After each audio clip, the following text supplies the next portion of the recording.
మమతా బెనర్జీ గారు chief minister of West Bengal, Trinamool Congress party. ఈవిడ్ని దీది అని పిలుస్తారు, అంటే అక్క అని. దీది ఇవాళ ముర్షిదాబాద్ లో ఏం జరుగుతుందో, 400 మంది పైగా హిందువులు వాళ్ళ సొంత ఇళ్ల నుంచి తరిమేస్తే ప్రాణ భయంతో మాల్దా అని ఇంకో డిస్ట్రిక్ట్ పారిపోతుంటే విజువల్స్ ఇవే. ఇది నేను దేశ సమగ్రతను మనసులో పెట్టుకొని చెప్తున్నా. నేను కొంతమంది ముస్లింలు ఫ్రైడే ఏదైతే చేశారో వక్ఫ్ బిల్ కి అగేన్స్ట్ గా మేము ప్రొటెస్ట్ చేస్తున్నాం అనే పేరుతో, ప్రొటెస్ట్ చేసే హక్కు భారతదేశంలో ఎవరికైనా ఉంది, పర్మిషన్ తీసుకొని పీస్ఫుల్ గా చేయాల్సి వస్తాయి.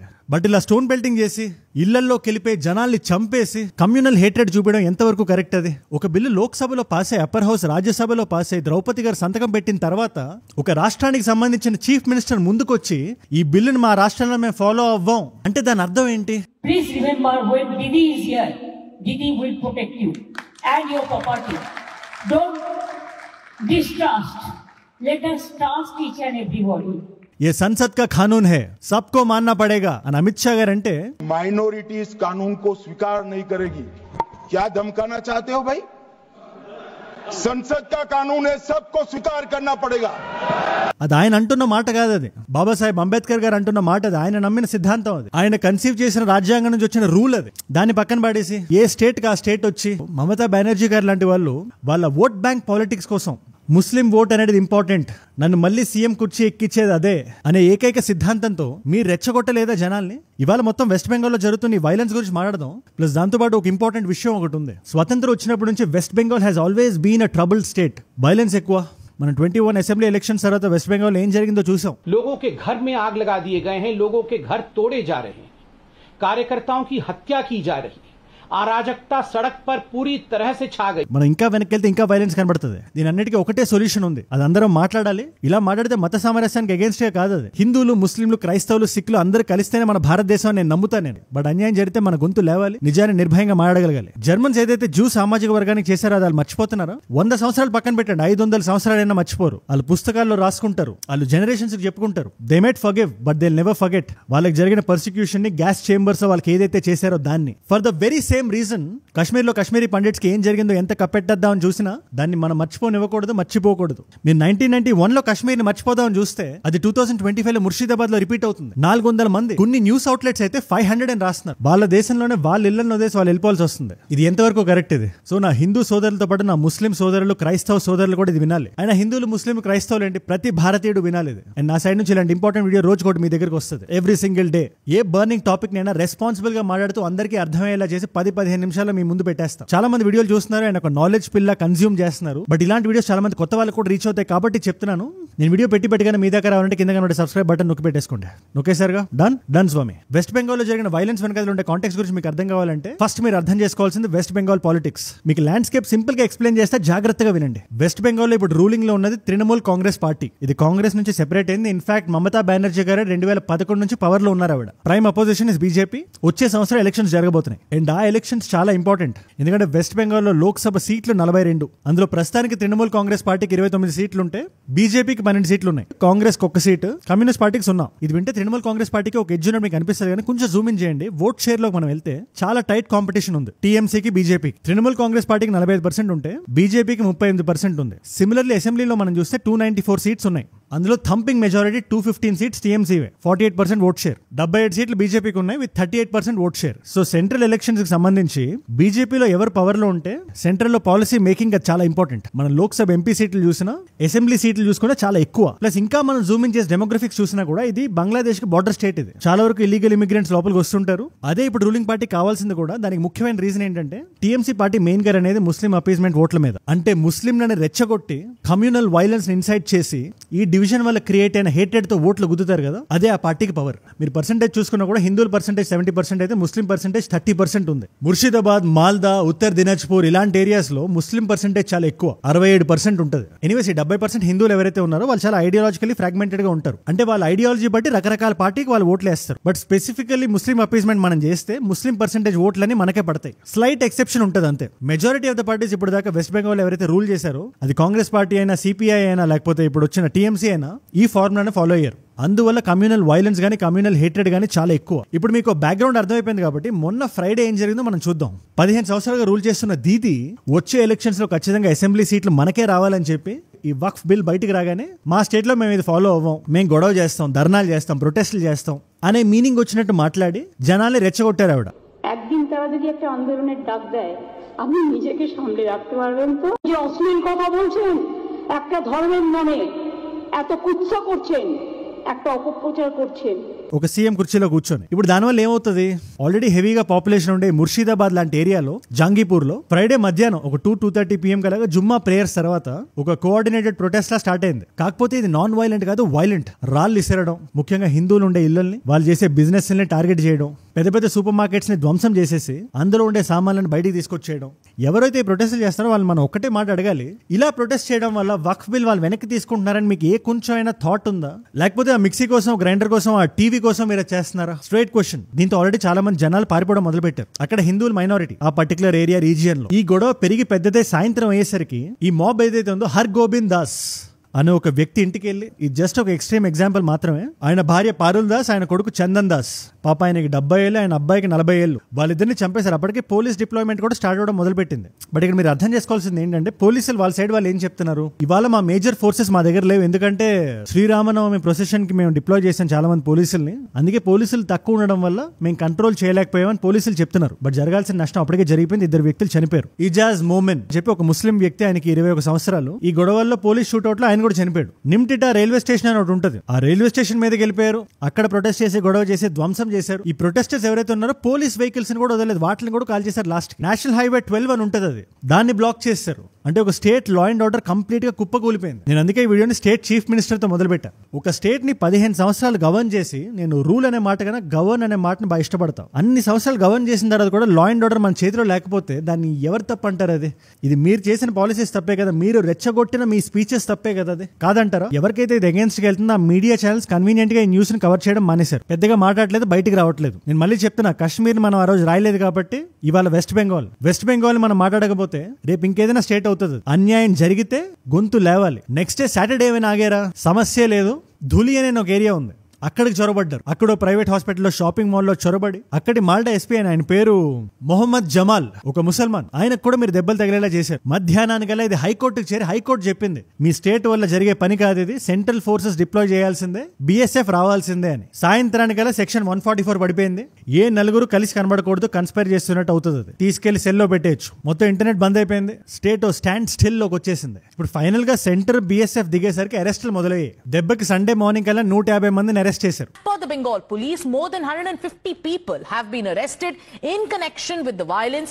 500 మంది హిందువులు ముర్షిదాబాద్ నుంచి పాపం వాళ్ళ సొంత ఇల్లు వదిలేసి గుండె గట్టిగా కొట్టుకుంటుంటే ఎక్కడ ఉండాలో తెలియక వాళ్ళు ఒక దగ్గర బ్రతుకుదాం అనే ఏకైక ఆలోచనతో నిలబడి ఉన్నారు అక్కడ. మీరే చూడండి. हम लोग जान बचाकर भाग आए हैं धुलियान से, मुर्शिदाबाद से, धुलियान बेदबोना से, 16 नंबर वार्ड से जान बचाकर भाग आए हैं. ఇదంతా ఇలా ఉండగా మండే మళ్ళీ 14th రోజు మమతా బెనర్జీ గారు ఒక ట్వీట్ వేశారు, అదే ఎక్స్పోస్ట్. అన్ని సామాజిక వర్గాలు కలిసి ఉండాలి, అందరూ సంయమనం పాటించాలి అని రాస్తూనే ఎక్కడో వక్ఫ్ బిల్ గురించి మళ్ళీ తెస్తూ దాన్ని మేము పాటించామనే మీనింగ్ వచ్చినట్టు రాశారు ఆవిడ. ఇది అంబేద్కర్ గారికి అగేన్స్ట్ గా వెళ్తున్నట్టు కాదా? ఇది రాజ్యాంగబద్ధంగానే కదా పాస్ అయింది ఆ బిల్. ఈవిడ ఇలాంటి ఎక్స్పోజ్ చేయడంతో ఫ్రెష్ క్లాష్లు మొదలయ్యాయి. భంగర్ అనే ఏరియా ఉంటుంది అక్కడ, సౌత్ 24 పర్గానాస్ అని, ఈ ఏరియాస్ లో ఫ్రెష్ గా ప్రొటెస్ట్ ఎరప్ట్ అయ్యి ప్రాపర్టీ డ్యామేజ్ జరిగింది, కొత్తగా ఇంజురీస్ అయినాయి మళ్ళీ. అంటే ఇది ఎక్కడ ఆగేలా కనబట్లేదు. ఇదంతా ఎప్పుడు జరుగుతుంది? నిన్న. ఫైనల్ గా ఇవాళకి ట్యూస్డే వచ్చేసరికి ఇంకా మన ముర్షిదాబాద్ చూస్తే చాలా టెన్స్ అట్మాస్ఫియర్ ఉంది. ఎవరు ఎక్కడికి వెళ్ళాలో ఎవరికి అర్థం కావట్లేదు. గుండె చేత్తో పట్టుకొని భయంతో నిలబడి ఉన్నారు ఒక సామాజిక వర్గానికి చెందిన ప్రజలు. దీనికి ఎవరు కారణం? మీ ఓట్ల కోసం మీరు చేసిన రాజకీయం కారణం. వైలెన్స్ అయిపోయిన తర్వాత కండెమ్ చేయడం ఎంత పని? అది వైలెన్స్ జరగకుండా చూడడం కదా రాజకీయ నాయకుల పని. వైలెన్స్ జరిగిన తర్వాత ఎవరైనా సంతాపం తెలియజేస్తారు. ఇద్దరు కలిసి ఉండాల్సింది అంటారు. కలిసి ఉండాలని మీరు అన్నప్పుడు విడగొట్టింది ఎవరు? ఎందుకు విడగొట్టాల్సి వచ్చింది? మీ కుర్చీ కోసమే కదా. ఇవాళ ఇంకో డార్క్ డే మనం చూస్తున్నాం. 1 more exodus of Hindus, 500 మంది. అండ్ నేను ఇక్కడ ఈ పర్టికులర్ ఇన్సిడెంట్ గురించి నేను మాట్లాడాను కానీ దాన్ని ఐసోలేట్ చేసి మనం చూడలేం. సరే జరిగిపోయిన తప్పు మళ్ళీ జరగదు అంటే కాదు. అది అలా ఎందుకు జరిగింది అంటే మనం కొంచెం జూమ్ అవుట్ చేయాలి. మమతా బెనర్జీ గారి కెరియర్ ని మనం చూడాలి. ఆవిడ స్టార్ట్ అయింది కాంగ్రెస్ పార్టీలోనే, బట్ 1998 లో పార్టీ చీలింది. తృణమూల్ కాంగ్రెస్ పార్టీ ఫామ్ అయింది. ఎప్పటి నుంచో బెంగాల్లో లెఫ్ట్ కోalition గవర్నమెంట్ ఉంటుంది, దాన్ని మనం ఛాలెంజ్ చేయాలి అనే ఒక థాట్ తో ఫామ్ అయ్యారు ఆవిడ. ప్రో రైట్ స్టాండ్ తీసుకున్నారు. ఇన్ఫాక్ట్ బీజేపీతో ఉన్నారు కొన్ని నెలలు. అటల్ బిహారీ వాజ్పేయి గారి గవర్నమెంట్ లో రైల్వే మినిస్టర్ గా చేశారు ఈవిడ. లెఫ్ట్ సిస్టమ్ కి అగేన్స్ట్ గా చాలా బలంగా పోరాడేవాళ్ళు. అది సిన్పూర్ ల్యాండ్ ఎక్విజిషన్ అయినా, నందిగ్రామ్ లో జరిగిన రైతుల హక్కుల కోసం నేను నిలబడతా అన్నట్టు వచ్చారు ఆవిడ. బట్ ఎప్పుడైతే ఓట్ల గురించి ఈవిడకి అర్థమైంది, ఈ ఓట్లు నాకు కావాలని ఫిక్స్ అయ్యారో బీజేపీ నుంచి డిస్టెన్స్ అయిపోయారు. ఆవిడకి ఐడియాలజీ కన్నా కుర్చీ ఇంపార్టెంట్. దానికోసం ఎన్ని గొడవలైనా పెడతారు. సెంట్రల్ లో పాస్ అయిన బిల్లును కూడా ఫాలో అవ్వకుండా ఆగమన్నా ఆగుతారు. అండ్ తద్వారా మేజర్ గా మీ అందరికి వచ్చే డౌట్ ఒకటి ఉంటుంది, మైనారిటీ అపీస్మెంట్ అనేది వెస్ట్ బెంగాల్ ఎందుకు ఇంత ప్రివెలెంట్ అని. It's a simple 4-step formula. Point number 1, historical vote alignment. మన ఇండిపెండెన్స్ అయినప్పటి నుంచి మనం జాగ్రత్తగా గమనిస్తే ముస్లింలు వెస్ట్ బెంగాల్లో ఓవర్వెల్మింగ్ గా సపోర్ట్ చేసింది లెఫ్ట్ పార్టీస్ ని, కాంగ్రెస్ ని, ప్రస్తుతానికి టీఎంసీని. దాని అర్థం ఏంటి? ఎవరి జేబులో అయితే ముస్లిం ఓట్లు ఉన్నాయో వాళ్ళ సీటు కింద సీఎం కుర్చీ ఉంటుంది. చాలా ఇంపార్టెంట్ ఇది. సో ఎవరికైనా సెంటర్ రైట్ ఐడియాలజీ ఉన్నా కూడా, ఫర్ ఎగ్జాంపుల్ ఈ మమతా బెనర్జీ గారిని మనం తీసుకుందాం, ఆవిడ కూడా ఈ డైరెక్షన్ లోకి వెళ్ళిపోవాల్సి వస్తుంది. Point number 2, selective law enforcement. మీరు అనాదిగా వస్తున్న ఆచారాన్ని చూడండి వెస్ట్ బెంగాల్లో. ఆ రాష్ట్రంలో ప్రతి కామన్ మ్యాన్ చెప్పేది ఒకటే, ఎటువంటి రైట్స్ జరిగినా, ప్రొటెస్టులు జరిగినా, ముస్లింలు గానీ ఇన్వాల్వ్ అయి ఉంటే పోలీసులు గానీ గవర్నమెంట్స్ గానీ చాలా సాఫ్ట్ గా డీల్ చేస్తాయి. లోకల్ ముస్లిం సపోర్ట్ మమ్మల్ని వదలకూడదు అనే ఒక భయం వాళ్ళకి కనబడుతుంది. तोड़फोड़ होता 4 घंटे से पहले, पुलिस का कोई नाम निशान नहीं। पुलिस स्टेशन यहाँ से 1 कदम भी दूरी नहीं है। पुलिस स्टेशन के दूरत्व 1 कदम भी नहीं है. దానివల్ల ఇది ఆగకుండా జరుగుతున్నాయి ఈ వైలెన్స్ అనేది జరగడానికి కారణం అదే అని. Point number 3, fear of polarization back firing. మనం మెజారిటీ పక్కన పెట్టండి, రైట్ పక్కన పెట్టండి, న్యూట్రల్ గా ఉన్నా కూడా సిగ్నిఫికెంట్ ఓట్ మనకి లేకుండా వెళ్ళిపోతుంది. ఇది ట్రైడ్ అండ్ టెస్టెడ్. చాలా మంది రాజకీయ నాయకులు వచ్చి చూసి చేతులు కాల్చుకొని వెనక్కి వెళ్ళిపోయారు. సో ఇక్కడ సర్వైవ్ అవ్వాలన్నా, సస్టైన్ అవ్వాలన్నా మనకి పోలరైజేషన్ అనేది చాలా ఇంపార్టెంట్. జనాల్ని కలపడం కన్నా విడగొట్టడం పనికి వస్తుంది. నెంబర్ 4, అందరికీ తెలిసిందే, నేను చాలా సార్లు చెప్పిందే, ఓట్ బ్యాంక్ పాలిటిక్స్. మనం ఒక కమ్యూనిటీని ఎంత అపీస్ చేస్తే మనకు అన్ని ఓట్లు పడతాయి. ఎవరు న్యాయం చేస్తున్నారు, ఎవరు తప్పులు చేస్తున్నారు ఇమ్మెటీరియల్, ఎవరు వైలెన్స్ లోకి దిగుతున్నారు, ఎవరు హత్యలు చేస్తున్నారు అన్నెసెసరీ, ఆ వ్యక్తి ఏ సామాజిక వర్గానికి సంబంధించిన వ్యక్తి, అది మాత్రమే ఇంపార్టెంట్. ఆ ఓటు మనకి నెసెసరీ. సో ఈ ఫార్ములా రాసుకుంటారు అన్ని పార్టీలు. पूरा मुर्शिदाबाद पिछले एक सप्ताह से चल रहा है, सरकार मौन है. మతపరంగా ఓట్లు కుదరడం కరెక్ట్ కాదు, but that is the sad reality. అది ఏ మతమైనా. మీరు లెఫ్ట్ ఫ్రంట్ రూల్ లో చూసినప్పుడు ఎంత వైలెన్స్ జరిగిందో మీరు చూస్తే మీకు 2 రోజులు నిద్ర పట్టదు. But the shear number of deaths, అది పర్వ్యూ ఆఫ్ ద వీడియో కాదు కాబట్టి నేను చెప్పట్లేదు, కానీ 1977 నుంచి 2011 వరకు ఏం జరిగింది బెంగాల్ అని మీరు ఒక్కసారి వెతకండి. లెఫ్ట్ ఫ్రంట్ రూలింగ్ లో ఉన్నప్పుడు రూరల్ బెంగాల్ అంటే పల్లెటూరులో జరిగిన క్యాడర్ బేస్డ్ వైలెన్స్ గురించి మీరు ఒక్కసారి వెతకండి. టీఎంసీ వచ్చిన తర్వాత పెద్ద చేంజ్ ఏం చేయలే.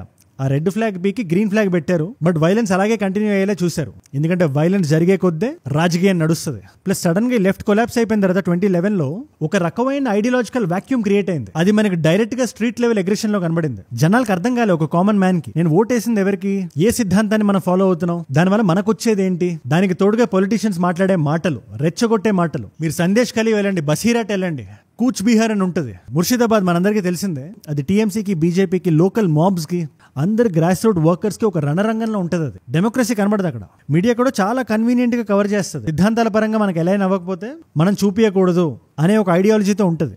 ఇలా క్రియేట్ అయిన నెరేటివ్ ఇంబ్యాలెన్స్ ఉంటుంది కదా, మంచిది కాదు అది. మీరు అదే పార్టీకి సంబంధించిన శత్రుఘ్న్ సిన్హా గారిని అడగండి, ఆయన ఒక్క మాట మాట్లాడలేదు. ఒక్క మాట. ఎవరి మీద జరిగిన వైలెన్సే కదా, ఏ సామాజిక వర్గం మీద జరిగినా. అన్ని మతాలు కలిసి ఉండాలి కానీ విడిపోకూడదు కదా. మరి అలా ఉండాలంటే రాజకీయ నాయకులు గొంతు విప్పాలి. ముఖ్యంగా ఆ పార్టీలో ఉండేవాళ్ళు, తృణమూల్ కాంగ్రెస్ పార్టీలో ఉండేవాళ్ళు. ఇన్ఫాక్ట్ ఈ రిలీజియస్ వైలెన్స్ పక్కన పెట్టండి, బెంగాల్లో గవర్నెన్స్ చాలా దారుణంగా ఉంది. రీసెంట్ గా 26,000 మంది టీచర్స్ రోడ్ల మీదకి వచ్చారు. అక్కడ ఏదో స్కామ్, ఫ్రాడ్ లాంటిది జరిగింది రిక్రూట్మెంట్స్ లో. అందరు ఉద్యోగాలు పీకేసి ఎగ్జామ్ ఆన్సర్ షీట్ లో ఎవరైతే ఓఎంఆర్ షీట్ లో డబ్బులు కట్టి లోపలికి వచ్చారు వాళ్ళ జీతాలు వెనక్కి లాగేసుకొని వాళ్ళ ఉద్యోగాల నుంచి తీశారు, కరెక్టే. బట్ ఎవరైతే నిజాయితీగా ఎగ్జామ్ రాసి పాస్ అయ్యారో వాళ్ళ ఉద్యోగాలు కూడా పీకేసి జనాలు చాలా కోపంగా ఉన్నారు ఈ గవర్నెన్స్ మీద. ఇది వినడానికి చాలా బాధగా ఉండొచ్చు, కానీ మనం ఖచ్చితంగా మనం దీని గురించి మాట్లాడాలి, మన భావాన్ని వ్యక్తపరచాలి. We must forgive but we should never forget. మనం మర్చిపోయినప్పుడే ఇలాంటివి మళ్ళీ జరగకుండా ఉంటాయి. మనం మర్చిపోకుండా ఉండాలంటే మనకు తెలియాలి కదా. అదే నేను స్ట్రాంగ్ గా బిలీవ్ చేసేది. దీని మీద మీరేమంటారు ఖచ్చితంగా నాకు కింద కామెంట్స్ లో చెప్పండి. ఇవాళ MCQ question, west Bengal politics కి సంబంధించి ఒక వెస్ట్ బెంగాల్ మినిస్టర్ ఉన్నారు. బెంగాల్లోనే మైగ్రేట్ అవుతున్నారు కదా జనాలు, అందులో తప్పే ఉంది. ఇది ఎక్సోడస్ ఎలా అవుతుంది అన్నారు. చాలా ఇన్సెన్సిటివ్ స్టేట్మెంట్ అది. దేశం మొత్తం చాలా కోపంగా ఉంది ఆయన స్టేట్మెంట్ మీద. ఆయన ఎవరు? Option A Subrata Mukherjee, option B Firhad Hakim, option C Partha Chatterjee, option D Suvendu Adhikari. మీకు ఆన్సర్ తెలిసే ఖచ్చితంగా కింద కామెంట్స్ లో రాయండి. నేను నా ఇన్స్టాగ్రామ్ లో పెట్టేస్తా స్టోరీ లాగా, who made this insensitive statement అని. అన్నట్టు ఇన్స్టాగ్రామ్ అంటే గుర్తొచ్చింది, అజయ్ ఫ్రమ్ ఏజుడ్ అని ఉంటుంది. అజయ్ ఫ్రమ్ ఏజుడ్ 1+ మిలియన్ ఫాలోవర్స్ ఉంటారు. మీరు అజయ్ ఫ్రమ్ అని రాస్తుంటేనే మీకు వచ్చేస్తుంది పేరు, టిక్ మార్క్ ఉంటుంది, వచ్చేసేయండి. అక్కడ ఇలాంటి వీడియోస్ ని రీల్స్ లా చూడొచ్చు. నా లైఫ్ లో ఏం జరుగుతుందో కూడా you can be a part of it. ఇలాంటి వీడియో ఐడియా టాపిక్స్ అని కూడా మీరు నన్ను అడగొచ్చు. ఇలాంటి వీడియోస్ అన్ని మీరే అడుగుతున్నారు, ఈ టాపిక్ మీద చేయని, ఫలానా టాపిక్ మీద మాట్లాడు అని. అండ్ మీరు ఇక్కడ దాకా నా వీడియోలో వచ్చారంటే నా వీడియోస్ మిమ్మల్ని ఆకట్టుకుంటున్నాయి అండ్ ఒక వాల్యూ పొందుతున్నారు. Thank you so much for that. మీరు ఇస్తున్న ఈ వాచ్ టైం, మీ రిటెన్షన్ ఏదైతే ఉందో, లేదు కష్టపడాలి, ప్రతి సెకండ్ చాలా బలంగా మాట్లాడాలి, ఏ సెకండ్ వృధా పోకూడదు, ఒక వాల్యూ యాడ్ అవ్వాలి అని నిరంతరం కృషి చేయడానికి నన్ను ప్రేరేపిస్తుంది మీరే. You are my inspiration. Thank you so much for that. Daily ఎవరైతే చూస్తున్నారో నేను వీడియో పెట్టగానే మీ దాకా వచ్చేస్తుంది. బట్ కొత్త వాళ్ళు ఎవరైతే ఈ పాయింట్ దాకా వచ్చారో దాని అర్థం ఏంటంటే మీరు ఫుల్ వాల్యూ తీసుకున్నారు ఈ వీడియో నుంచి. అండ్ ఖచ్చితంగా నా డైలీ వీడియోస్ మీకు నచ్చాయి. నేను వీడియో పెట్టగానే మీ దాకా రావాలంటే కింద కనబడే సబ్స్క్రైబ్ బటన్ నొక్కి పెట్టేసుకోండి అంతే. సబ్స్క్రైబ్ చేశారుగా, డన్ స్వామి అన్నట్టు. ఈ పర్టికులర్ వీడియో చూసారా మీరు? హెవీ పొలిటికల్ సబ్జెక్ట్ విన్నారు కాబట్టి కొంచెం మిస్టరీలోకి వెళ్ళి ఎంటర్టైన్ అవ్వండి. ఈ పర్టికులర్ వీడియో రియో తాత్సుకి గారు అని చెప్పి ఆవిడ మాంగా ఆర్టిస్ట్, జపాన్ లో. ఆవిడ చాలా ప్రెడిక్షన్స్ చేశారు ఫ్యూచర్ గురించి. దాని వెనకాతల ఉండే లాజిక్ గురించి ఎక్స్ప్లెయిన్ చేస్తూ చాలా విషయాలు ఆవిడ చెప్పినవి జరిగాయి కూడా. నేను వీడియో చేశా. ఆ పర్టికులర్ వీడియో ఇక్కడ ఉంది, దాని ఐ కార్డ్ ఇక్కడ ఉంది. ఒకవేళ ఐ కార్డ్ లేకపోయినా కూడా జస్ట్ ఈ వీడియోకి ఒక్క వీడియో ముందు ఉంటుంది అంతే. అది డెఫినెట్లీ చెక్ ఇట్ అవుట్. నేను మిమ్మల్ని మళ్ళీ రేపు కలుస్తా. మనందరం కలిసి పెరగాలి, కలిసి ఎదగాలి. Let us all grow together. Let us all rise together. Rise above communal violence. Rise above vote bank politics. Rise above hate. ఏజూడ్ అంటే మనం. జై హింద్, జై భారత్, జై ఆంజనేయ, ఓం నమః శివాయ.